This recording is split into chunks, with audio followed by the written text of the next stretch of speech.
Experimental de Jornalismo da UPF participa da cobertura dos protestos que logo mais acontecem aqui em Passo Fundo.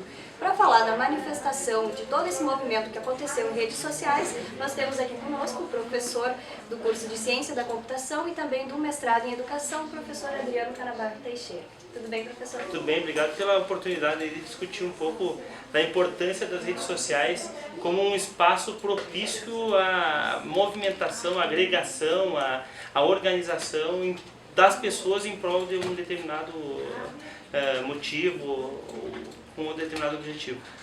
Professor, falando então dessa organização, o que representa as redes e mídias sociais no geral para agregar essas pessoas e irem à rua? Me parece que a primeira questão mais importante é que o conceito de rede social sempre existiu, né? Ou seja, o que nós temos aqui nesse estúdio é uma rede social, né? O que nos trouxe até aqui, ligações, é em função de uma rede que existe independente do ambiente em que ela se constituiu. O que eu quero dizer é o seguinte, é que a essência do ser humano está em sociedade, né? Se comunicar. Quando nós temos um ambiente que potencializa isso, né, que é muito forte no processo de agregar e aproximar as pessoas, como é o caso do ciberespaço, né, do Facebook, o Orkut ainda é utilizado, do Twitter, a possibilidade de agregação é potencializada, que é o que a gente vê agora, né? As redes sociais tiveram um papel fundamental na agregação e na organização das pessoas, né? Tem uma outra questão que eu acho muito legal, ela democratiza o processo, ou seja, eu tenho uma característica, como exemplo, né? Eu não gosto de ir para a rua, por exemplo, mas eu faço questão de fazer com que as pessoas saibam o que está acontecendo, né? De compartilhar material, de levar até as pessoas no local onde elas estão um pouco dessa discussão que está fervilhando e está fazendo com que o Brasil se reorganize, né? Então acho que isso é muito legal da rede social também. É legal quando ela vai para a rua, isso está acontecendo aqui no Brasil agora, com muita força, mas já aconteceu na Espanha, já aconteceu na Líbia, já aconteceu no Egito, né, que os movimentos começam nas redes e eles acabam se consolidando na rua, né? O que eu vejo um pouco é que as redes sociais, como o Facebook, por exemplo, eles ampliam sobremaneira o número de pessoas que de alguma forma se engajam nesse processo, né? Ou seja, eu posso ir para a rua, mas eu estou disponibilizando vídeos, eu estou dando a minha opinião, eu estou lá do outro lado do mundo, gravando um vídeo em inglês, por exemplo, falando sobre as incoerências que existem em um país que tem tantas demandas, né, investir tantos bilhões de reais em algo que não vai ter consequência direta sobre a educação, sobre o transporte, sobre a habitação, sobre a alimentação. Então acho que isso é muito legal, né? Acho que coloca às claras as coisas. A gente está vendo numa dimensão macro aquilo que a gente já vê numa dimensão micro e acha o máximo. Como, por exemplo, alguém recebendo propina e alguém gravou aquilo com o seu celular, né? Ou alguém agredindo uma criança e alguém gravou aquilo com o seu celular e a gente acha, poxa, que legal, a tecnologia está nos ajudando a fazer a vida daquela pessoa melhor, né? A trazer para a luz algo que a gente não acha moralmente adequado ou socialmente adequado. Agora a gente está vendo muito forte isso, né? A tecnologia servindo de base, primeiro, de mobilização que vai se concretizar em movimentações na rua, né? Mas também uma mobilização que é ainda muito maior. Porque se nós tínhamos 100 mil pessoas no Rio de Janeiro, a gente tinha 1 milhão de pessoas, 2 milhões, 3 milhões de pessoas junto com aquela movimentação na rede, compartilhando, colocando fotos, fazendo a discografia do momento, trazendo fotos dos cartazes. Eu acho que isso é muito legal, né? A rede social ela potencializa em muito toda e qualquer movimentação, né, em prol de alguma coisa. Mais ainda se isso tem um impacto direto na vida das pessoas. A gente conversava antes sobre a questão dos caras pintadas, né, que foi na época em que não havia rede social. Eu vou dizer o seguinte, se houvesse rede social naquela época, ia ter sido, não temos a dimensão do tamanho que teria sido essa movimentação, né? Nós temos uma outra questão também, naquele momento a gente tinha um elemento muito pontual, que as pessoas foram para a rua, pintaram o seu rosto em função de uma situação específica. Agora nós temos uma gama de, não são pequenos, mas de situações que são efetivamente insustentáveis e que é difícil você dizer, o pior é a corrupção, o pior é o descaso com a educação, o pior é o descaso com a saúde, tudo isso é ruim, né? E somado vira uma catástrofe, né? Então me parece que esse é um diferencial também, né? Existe todo um movimento no sentido de dizer, 20 centavos, isso não é nada, isso não me parece que isso foi o motivador da coisa, né? Existe toda uma outra questão por trás disso, que fez com que nós pudéssemos achar pessoas que pensassem como nós ou que estavam descontentes também e que começaram uma mobilização na rede, entre seus grupos, e daqui a pouco, como a gente chama, enxameou, né? Então pegou fogo e as coisas acabaram, e aqui não estou usando pegar fogo com fazendo nenhum tipo de relação com alguns atos vândalos, né? Porque eu acho que quando isso acontece o movimento se enfraquece, né? Mas não tem mais como segurar, né? Isso está acontecendo, a gente tem visto muito, né, nas grandes capitais, agora nas cidades do interior, e muito, não tenha dúvida disso, das redes sociais. Justamente, professor, o fato de ter atingido todas as cidades aqui do entorno, cidades do interior, cidades pequenas, né? Essa desterritorialização, né? O que acontece com isso, né? Digamos, de as pessoas se mobilizarem em qualquer parte, assim. Isso é bem próprio do ciberespaço, né? Tanto que a gente vê muito, se procurar na rede social ou na internet, você vai achar pessoas do mundo inteiro se mobilizando em função da situação, né, do país. Eu acho que isso é muito legal, né? Isso dá força para o que está acontecendo. Isso faz com que a gente crie essa combinação. Isso faz parte, isso é próprio do ciberespaço.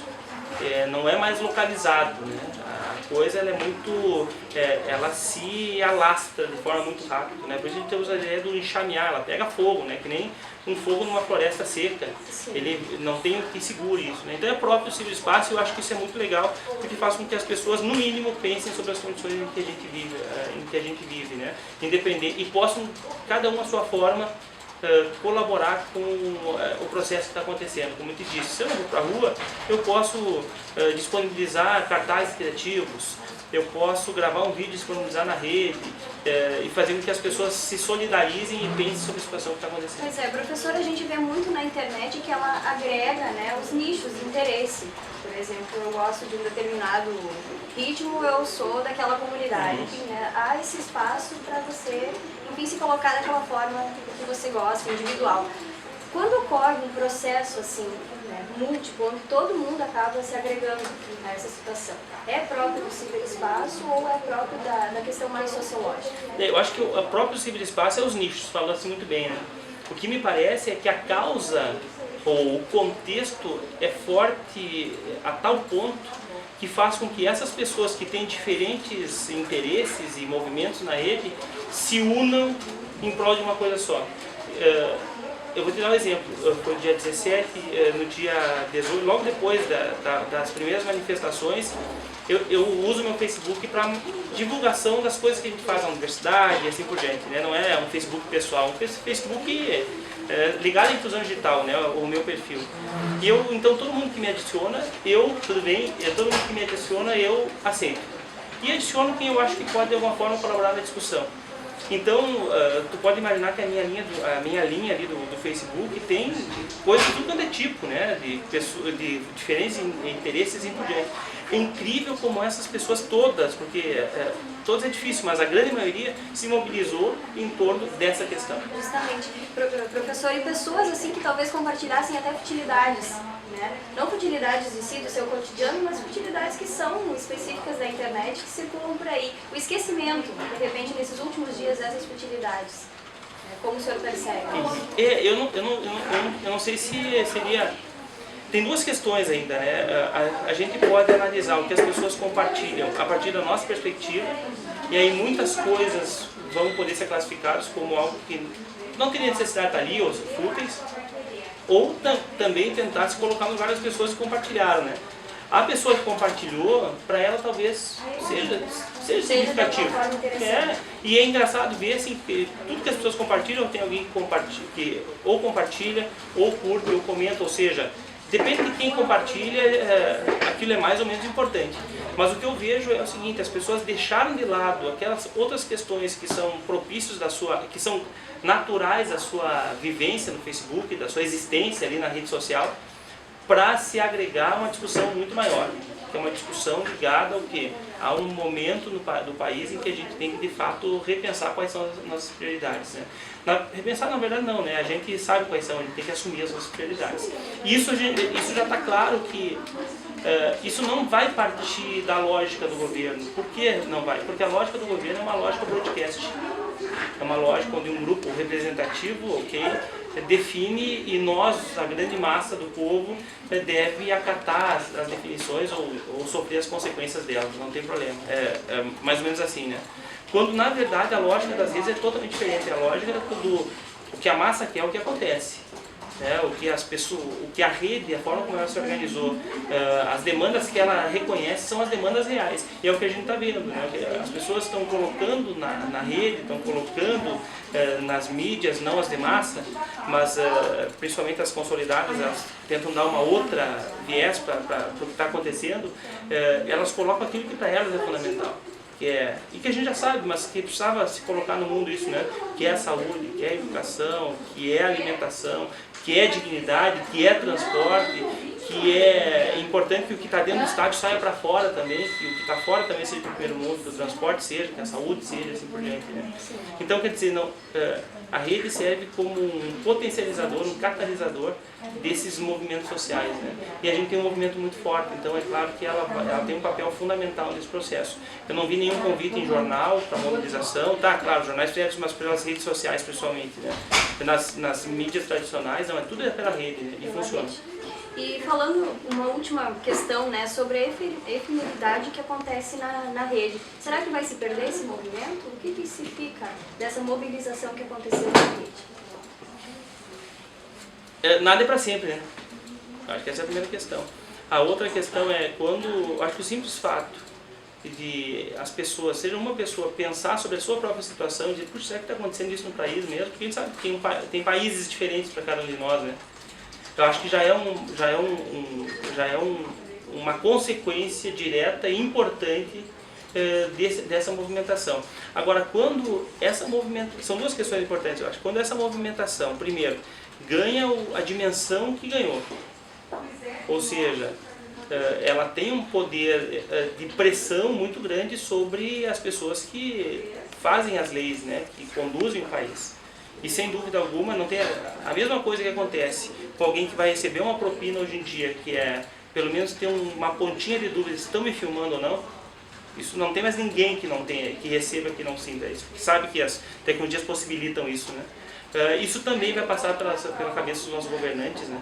Sobre, puxa vida, olha a força desse movimento que começou e tem suporte nas redes, né? É bom eu puxar o freio de mão.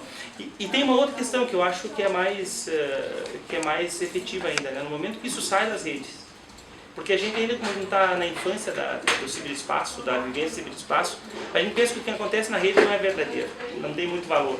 O que acontece na rede é coisa de nerds, ou é algo efêmero, né? A gente pensa isso, mas a verdade não, tem um poder muito grande de mobilização, né? Tanto que tem muita gente se sentindo muito mais brasileira agora do que há um tempo atrás, que vê o país se movimentando em massa, né? Mas agora, quando isso sai das redes, 100 mil, 150 mil pessoas no Rio de Janeiro, São Paulo, aqui a previsão é que pelo menos umas 10 mil pessoas estejam nas ruas, passar tamanho do Passo Fundo, né? Porto Alegre, as grandes capitais, aí a gente pode ter um reflexo direto, que é muito mais a médio prazo do que a redução do valor das passagens de São Paulo no Rio, que aconteceu agora, né? Eu acho que é algo que vai perdurar um pouco mais em função da gente ir para a rua, acho que isso é importante. Perfeitamente. Então, daqui para diante a gente aguarda o protesto que vai acontecer, vamos acompanhar. Desejamos uma boa tarde. Obrigada, professor. Obrigado a vocês e estamos à disposição.